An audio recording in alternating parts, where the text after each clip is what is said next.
Welcome back to the channel everyone. कई लोग बात करते हैं कि चाइना नेक्स्ट सुपर पावर होगा, पर कई बार सिचुएशन इस तरह से बदल जाती हैं कि किसी ने जिसकी कल्पना भी नहीं की थी। इस वीडियो को पूरा जरूर देखिए। मैं आपको बताऊंगा कि किस तरह से चाइना आने वाले समय में अपने बिजनेस को लगातार लूज करता चला जाएगा और किस तरह से ये भारत के लिए एक बहुत बड़ी अपॉर्चुनिटी साबित होने वाली है।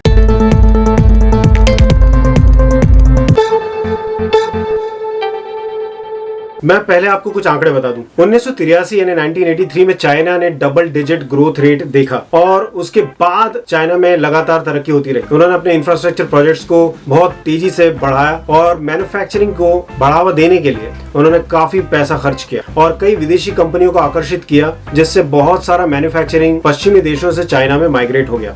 चाइना ने बहुत तरक्की देखी इन सालों में। 2010 में जीडीपी ग्रोथ रेट चाइना का 10.6% था, जो कि आखिरी बार उन्होंने डबल डिजिट में देखा। उसके बाद से लगातार चाइना का जीडीपी ग्रोथ रेट कम होता जा रहा है, यानी कि उनका जो बिजनेस है वो लगातार डिक्लाइन की पोजीशन में है और 2019 में जीडीपी ग्रोथ रेट 6.1% हो गया। दूसरी तरफ अगर पर कैपिटा जीडीपी की बात करें तो चाइना 2010 में जहां 4,550 यूएस डॉलर्स पे था, वो बढ़ते हुए लगातार 10,099 यूएस डॉलर्स पे हो गया। जीडीपी पर कैपिटा पैरामीटर है किसी भी देश की स्टैंडर्ड ऑफ लिविंग का। इसका मतलब है कि चाइना में स्टैंडर्ड ऑफ लिविंग लगातार बढ़ रहा है और अगर इसको कंपेयर करें इंडिया से तो 2019 में भारत का जीडीपी पर कैपिटा सिर्फ 2,338 यूएस डॉलर्स है, यानी हमारा स्टैंडर्ड ऑफ लिविंग अभी भी बहुत नीचे है और इसका ये भी मतलब है कि हमारे यहाँ लेबर बहुत चीप है। चाइना में लगातार लेबर महंगा होता जा रहा है। चाइना में जब ग्रोथ हुई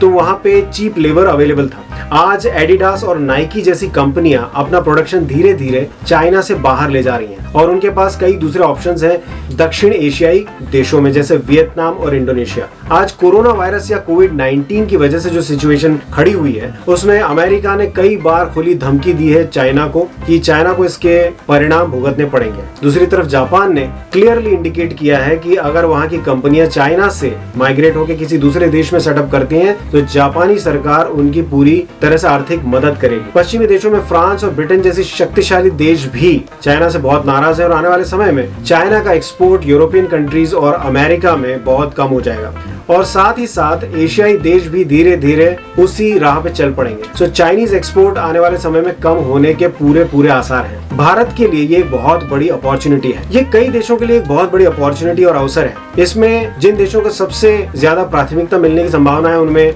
वियतनाम का नाम सबसे पहले आता है, जहाँ पे इंफ्रास्ट्रक्चर बहुत अच्छा है और मैन्युफैक्चरिंग कैपेसिटी भी बहुत बढ़िया है और वहाँ पे चीप लेबर अवेलेबल है। इसके बाद मैक्सिको का नंबर आता है और भारत का नंबर तीसरा है। हमारे लिए भी ये बहुत बड़ी अपॉर्चुनिटी है अगर हम इसको ठीक से देख पाए तो।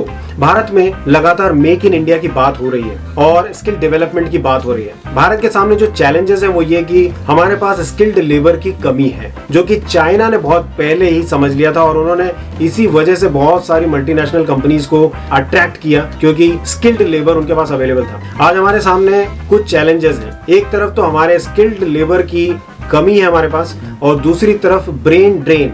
हमारे जो हाईली क्वालिफाइड स्टूडेंट्स होते हैं आईआईटी और आईआईएम, वो सीधे अमेरिका और पश्चिमी देशों में जॉब हासिल करके चले जाते हैं। अगर कई मल्टीनेशनल कंपनीज को हम अपने देश में आकर्षित करने में कामयाब हो जाते हैं मेक इन इंडिया के थ्रू, तो हमारे पास ये दोनों समस्याएं एक साथ हल हो सकती हैं। एक तरफ हम स्किल डेवलपमेंट करें और ब्रेन ड्रेन को हम रोकने में इस तरह से कामयाब होंगे कि कई विदेशी कंपनियां हमारे देश में प्रोडक्शन स्टार्ट करती हैं तो वो भारतीय प्रतिभा को पहले अवसर देंगी और इस तरह से हमारे यहाँ से जो हाईली क्वालिफाइड स्टूडेंट्स जो कि विदेशों में नौकरी करने चले जाते हैं वो हमारे देश में ही नौकरी करना पसंद करेंगे। जब भी कोई मल्टीनेशनल कंपनी किसी देश में अपने प्रोडक्शन फैसिलिटीज को माइग्रेट करना चाहती है तो वो कुछ पैरामीटर्स को चेक करती है, जैसे वहाँ का सोशियो इकोनॉमिक एनवायरनमेंट कैसा है, वहाँ की लीडरशिप कितनी स्ट्रांग है और वहाँ का इंफ्रास्ट्रक्चर कैसा है और वहाँ के ट्रेडिंग नॉर्म्स कैसे हैं। मेक इन इंडिया मूवमेंट के सितंबर 2014 में लॉन्च होने के बाद 3 साल के अंदर ही भारत दुनिया का दूसरा सबसे बड़ा मोबाइल निर्माता देश बन गया। सन 2018 में सैमसंग ने दुनिया की सबसे बड़ी मैन्युफैक्चरिंग यूनिट नोएडा में शुरू की, जिसकी manufacturing capacity 120 million cell phones per year की है। एप्पल भी अपनी मैन्युफैक्चरिंग भारत में जल्द शुरू करने वाला है। स्वीडन की लग्जरी व्हीकल ब्रांड वोल्वो ने अपनी कार असेंबलिंग यूनिट बेंगलुरु में स्टार्ट की है, जहां से वो अपना flagship product XC90 car assemble करते हैं और बहुत जल्द वोल्वो इंडिया में अपनी stand alone manufacturing facility setup करने की प्लानिंग भी कर रहा है। इसके अलावा भारत को मैन्युफैक्चरिंग के लिए चुनने वाली मल्टीनेशनल कंपनीज की लिस्ट बहुत लंबी है। चाइना के बाद अब पश्चिमी देशों की नजर भारत पर है, जो कि अगली ग्लोबल फैक्ट्री बन सकता है। भारत को अपनी इकोनॉमिक ग्रोथ के लिए दो क्षेत्रों पर ध्यान देने की जरूरत है। पहला FDI यानी फॉरेन डायरेक्ट इन्वेस्टमेंट और दूसरा है डोमेस्टिक प्रोडक्शन को बढ़ाना। FDI को बढ़ाने के लिए भारत को कई प्रतिबंधों को कम करना होगा। खुली, पारदर्शी और भरोसेमंद व्यवस्था लानी होगी। लाइसेंसिंग को आसान और प्रोसेसिंग को फास्ट बनाना होगा। FDI के बढ़ने से देश में रोजगार के अवसर बढ़ेंगे। दूसरी तरफ डोमेस्टिक प्रोडक्शन को बढ़ाने के लिए स्मॉल स्केल और मिड साइज इंडस्ट्रीज को एनकरेज करना होगा, जिसके लिए आसान बिजनेस लोन्स का प्रोविजन करने की जरूरत है। दूसरा, उच्च गुणवत्ता वाले high quality world class products के मैन्युफैक्चरिंग को बढ़ाने के लिए कच्चे माल यानी रॉ मटेरियल की उपलब्धता को सुनिश्चित करना होगा। इंटरनेशनल मार्केट्स में हमारे प्रोडक्ट्स को कॉम्पीट करने के लिए उनका सस्ता होना बहुत जरूरी है, जिसके लिए लगातार इनोवेशन और मास प्रोडक्शन की जरूरत है। डोमेस्टिक प्रोडक्शन के बढ़ने से निर्यात तो बढ़ेगा ही, साथ में देश में रोजगार के अवसर भी बढ़ेंगे। निर्यात के बढ़ने से देश में विदेशी मुद्रा का भंडार बढ़ने लगेगा। भारत में विश्व का सबसे बड़ा औद्योगिक उत्पादक देश बनने की पूरी क्षमता है। कोविड-19 एक टेम्परेरी समस्या है और बहुत जल्द इसकी वैक्सीन भी तैयार हो जाएगी, पर इस समस्या ने भारत के लिए एक बहुत बड़ा अवसर पैदा किया है। इस मौके को समझने की जरूरत है।